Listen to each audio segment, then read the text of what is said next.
आज हम आपको इस वीडियो में बताएंगे भारत के प्रमुख युद्ध। भारत पाकिस्तान युद्ध 1965। भारत का और पाकिस्तान के बीच 1965 का युद्ध के बारे में आपको थोड़ा सा स्टोरी आपको बताने जा रहा हूं, जो कि अच्छा है। चलिए शुरू करते हैं। भारत पाकिस्तान के बीच सीमा विवाद पर जारी तनाव ने 1965 में युद्ध का रूप ले लिया।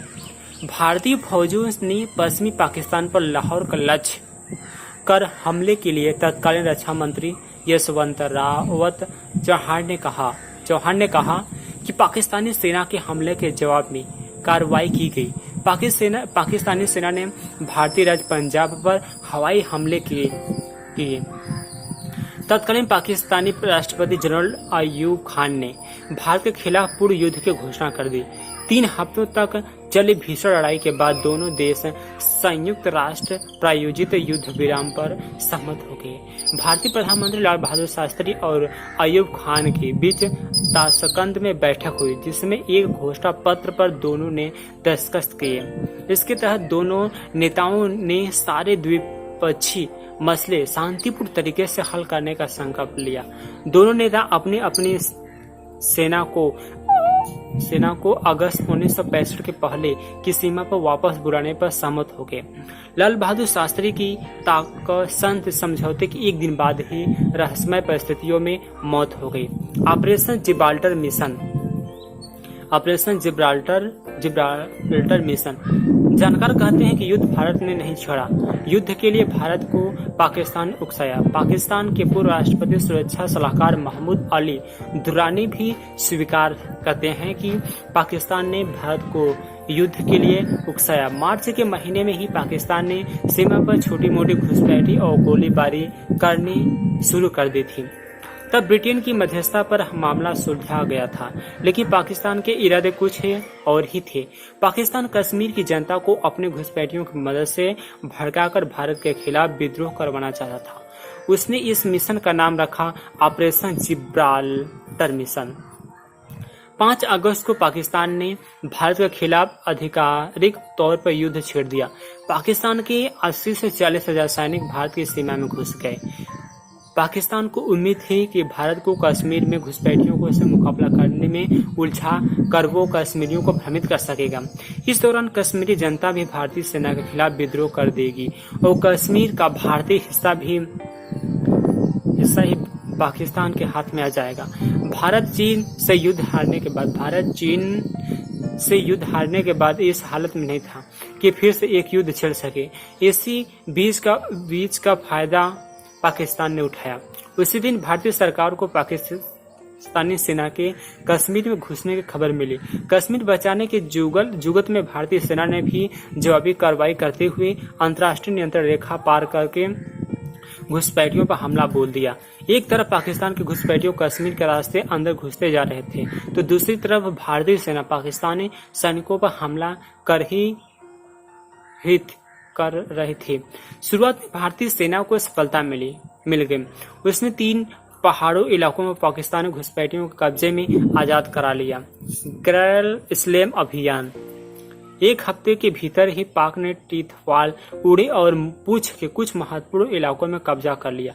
लेकिन 15 अगस्त 1965 का दिन भारत के लिए शुभ रहा।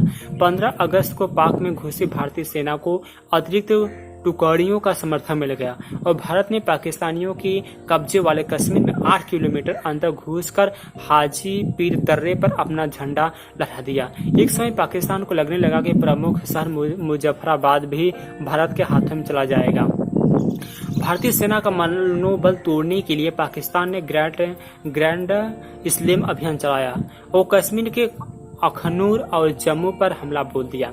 क्योंकि शेष भारत से कश्मीर में रसद और अन्य राहत पहुंचाने के लिए यह महत्वपूर्ण इलाके थे, इसलिए भारत को झटका लगा। जब थल सेना से काम नहीं चल पाया तो भारत ने हवाई हमले करने शुरू किए। इसके जवाब में पाकिस्तान ने श्रीनगर और पंजाब राज्य पर हमले करना शुरू कर दिया। अखनूर पर पाक हमले को लेकर भारत चिंतित हो गया था। भारत जानता था कि अखनूर का पर पर पाकिस्तान का कब्जा हो गया तो पूरा कश्मीर भारत के हाथ से निकल जाएगा। भारत पूरी ताकत से अखनूर को पाक हमले से बचाने की कोशिश कर रहा था। भारत के हवाई हमलों को विफल करने के लिए पाक ने श्रीनगर के हवाई ठिकानों पर हमले किए, जिससे भारत घबरा गया। पाकिस्तान की बेहतर स्थिति और भारत की कमजोर स्थिति के बावजूद पाकिस्तान का ग्रैंड स्लैम अभियान फेल हो गया। भारत के लिए यह राहत की बात थी। इस विफलता की वजह भारत नहीं बल्कि युद्ध पाकिस्तान था। दरअसल जब अखनूर पाक के शब्दों में आने ही वाला था, इन मौके पर पाकिस्तान के सैनिक कमांडर को बदल दिया गया। युद्ध की निर्णायक मोड़ पर खड़ी पाक सेना इस बदलाव में भ्रमित हो गई और 24 घंटे तक पाक सेना आगे नहीं बढ़ पाई और वे 24 घंटे भारत के लिए बहुत महत्वपूर्ण रहे। इन घंटों में भारत को अखनूर की रक्षा के लिए अतिरिक्त सैनिक और सामान लाने का अभूतपूर्व मौका मिला और अखनूर पाकिस्तान के हाथों में जाते जाते बच गया।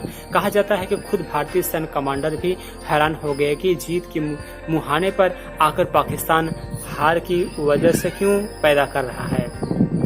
अमेरिका का हस्तक्षेप 6 सितंबर 1965 को भारत पाकिस्तान के बीच वास्तविक सीमा रेखा की छोगिल नहर को पार करके भारतीय सेना पाकिस्तान में घुस गई। तेजी से आक्रमण करती हुई भारतीय थल सेना का कारवा बढ़ता रहा और भारतीय सेना लाहौर हवाई अड्डे के नजदीक पहुंच गई। यहाँ एक रोचक वाकया हो गया। अमेरिका ने भारत से अपील की कि कुछ समय के लिए युद्ध विराम किया जाए ताकि वो अपने नागरिकों को लाहौर से निकाल सके। भारतीय सेना ने अमेरिका की बात मान ली और इस वजह से भारत को नुकसान भी हुआ। इसी युद्ध विराम के समय में पाकिस्तान ने भारत में खेमकड़ पर हमला कर उस पर कब्जा कर लिया। खेमकड़ और मुनाबाओ पर पाकिस्तान का कब्जा 8 दिसंबर को पाकिस्तान ने मुनाबालों पर हमला कर दिया। दरअसल पाकिस्तान लाहौर में हमला करने को तैयार भारतीय सेना का ध्यान बढ़ाना चाहता था। मुनाबाओं में पाकिस्तान को रोकने के लिए मराठा रेजिमेंट भेजी गई। मराठा सैनिकों ने जमकर पाक का मुकाबला किया, लेकिन रसद की कमी और कम सैनिक होने के चलते मराठा सैनिक शहीद हो गए। फलस्वरूप 10 दिसंबर को पाकिस्तान ने मुनाबाओं पर कब्जा कर लिया। खेमकड़ पर कब्जे के बाद पाकिस्तान अमृतसर पर कब्जा करना चाहता था, लेकिन अपने देश में भारतीय सेना की बढ़त देकर उसके कदम रोकने पड़े। अब 12 सितंबर तक जंग में कुछ ठहराव आया। दोनों ही देशों की सेना जीते हुए हिस्से पर ध्यान दे रहे थे। युद्ध परिणाम। इस युद्ध में भारत और पाकिस्तान ने बहुत खूब खोया। इस जंग में भारतीय सेना के करीब 3000 और पाकिस्तान के करीब 3800 जवान मारे गए, यानी कि 3800 जवान मारे गए। भारत ने युद्ध में पाकिस्तान के 710 वर्ग किलोमीटर इलाके और पाकिस्तान ने भारत के 200 वर्ग किलोमीटर इलाकों को अपने कब्जे में ले लिया था। भारत ने पाकिस्तान के जिन इलाकों पर जीत हासिल की उन्हें सियालकोट, लाहौर और कश्मीर के कुछ अति उपजाऊ क्षेत्र भी शामिल थे। दूसरी तरफ पाकिस्तान ने भारत के छंब और सिंध जैसे रेतीले इलाकों पर कब्जा किया। क्षेत्रफल के हिसाब से देखा जाए तो युद्ध के इस चरण में भारत फायदे में था और पाकिस्तान नुकसान में। आखिरकार वह समय आया जब संयुक्त राष्ट्र की पहल पर दोनों देश युद्ध विराम को राजी हुए। रूस के संध में भारतीय प्रधानमंत्री लाल बहादुर शास्त्री और पाकिस्तान के प्रधानमंत्री अयूब खां के बीच 11 जनवरी सन 1966 को समझौता हुई। दोनों ने एक घोषणा पत्र पर हस्ताक्षर करके अपने विवाद मुद्दे को बातचीत से हल करने का भरोसा दिलाया और यह तय किया कि 25 फरवरी तक दोनों देश नियंत्रण रेखा अपनी सेना हटा लेंगे। दोनों देश इस बात पर राजी हुए कि 5 अगस्त से पहले की स्थिति का पालन करेंगे और जीती हुई जमीन से कब्जा छोड़ देंगे। ताकसंध समझौते हुए कुछ ही घंटों के बाद शास्त्री जी की रहस्यमय तरीके से मौत हो गई। आधिकारिक तौर पर कहा गया कि ताकसंध की भयंकर सर्दी के चलते शास्त्री जी को दिल का दौरा पड़ा, जबकि कुछ लोग इसे ये भी दावा करते हैं कि एक षड्यंत्र के जरिए उनकी हत्या की गई। कुछ जानकार यह भी संभावना जताते हैं कि भारत पाक समझौते में कुछ मसले पर आम राय कायम न होने के चलते शास्त्री जी तनाव में आ गए और उन्हें दिल का दौरा पड़ गया। तो दोस्तों, अगर ये वीडियो आपको पसंद आया तो मेरे वीडियो को लाइक, शेयर एंड मेरे चैनल को सब्सक्राइब करना ना भूलें। थैंक्स।